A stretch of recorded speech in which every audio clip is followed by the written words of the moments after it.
I'm going to explain you of our project.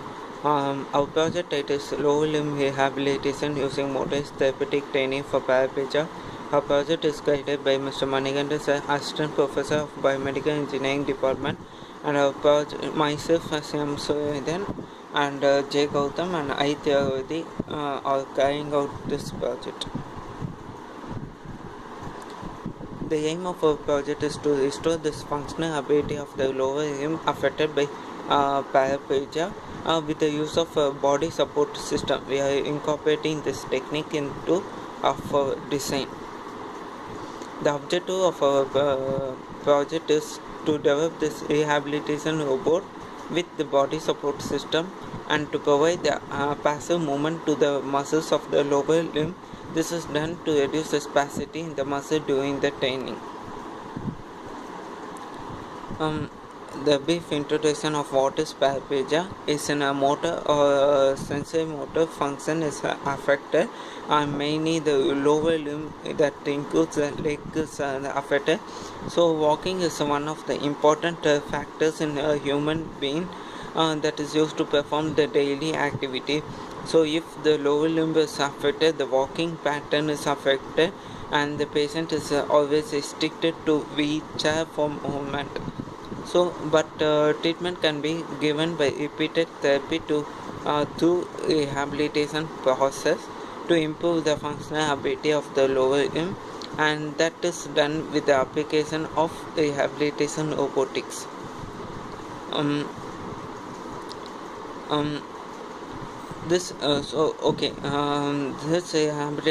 rehabilitation robot is used for treating the patient affected by paraplegia, is used to restore the functional ability of the lower limb. We implemented the concept of body support system in this rehabilitation robotic. This is done to improve the training process. I will explain you the advantage of the body support system in the latest slides. These are the literature that have been surveyed by us before proceeding with the project. This is a block diagram of a project. In the right hand corner it shows the patient who is attached to the body support system, and we have implementing the foot pedal below the patient. So this foot pedal is connected by the DC motor. So when this DC motor is rotated, the foot pedal is rotated, that provides the rehabilitation to the lower limb. The wheel is attached to the foot pedal is done for purpose. And this is a simulation model that has been done by using the SolidWorks software before proceeding it with the main model, and it shows the patient over the foot pedal. This picture shows the foot pedal that has been in the center of the rehabilitation robotic, and this foot pedal is attached to the wheel. The wheel is done for main purpose.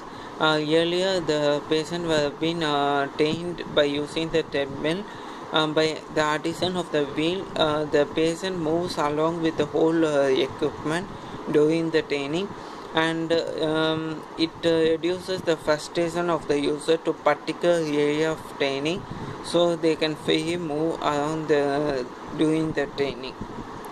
And this this shows the motor, how it is attached to the wheel, and this wheel is attached to the foot pedal simultaneously by using the sprocket and the roller chain system.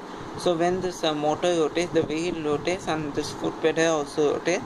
The rotation of the foot pedal is used to provide the restore the functionality of the lower limb, while the rotation of the wheels and the movement of the whole equipment is used to improve the user involvement towards the training.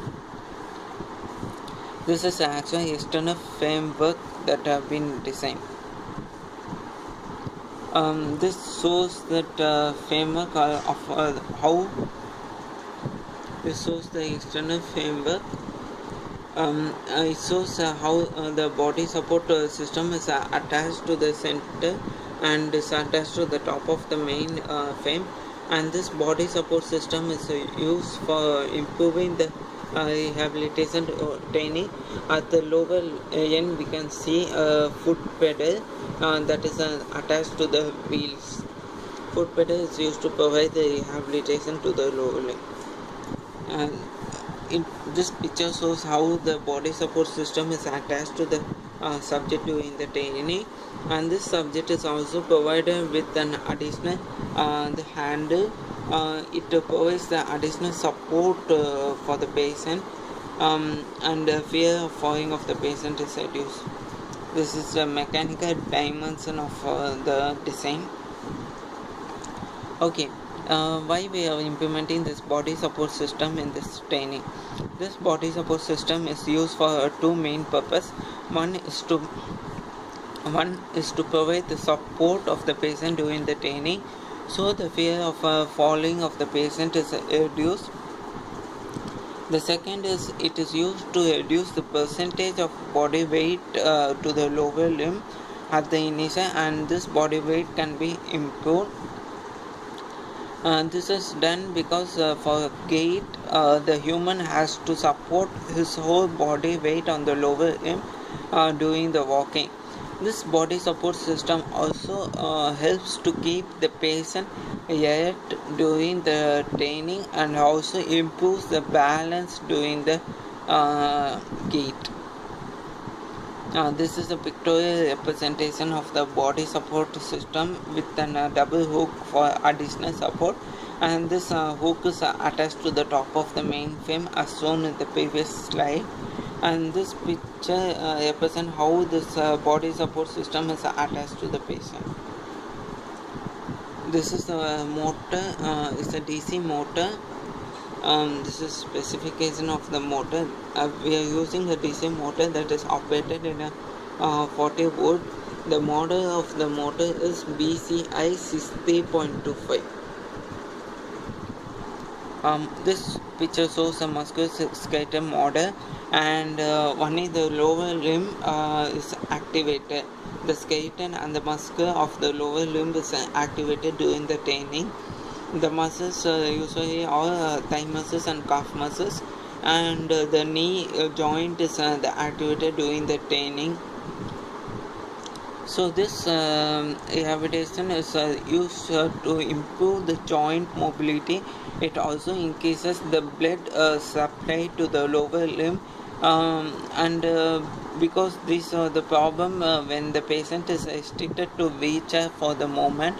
So these are reduced, and it overall outcome is it used to restore the functionality of the lower limb, and used to restore the walking pattern in the paraplegic affected children.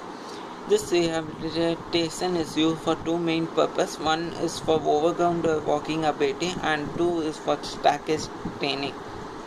Okay, this is a novel method of providing the rehabilitation for the patient affected by paraplegia, and it has a lot of commercial advantage, and it also used to reduce the limitation in the previous training method that is used by treadmill or overground training.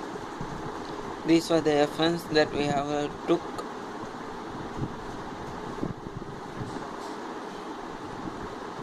Thank you everyone for watching this video. If you have any clarification, contact with our college and our department. Thank you guys.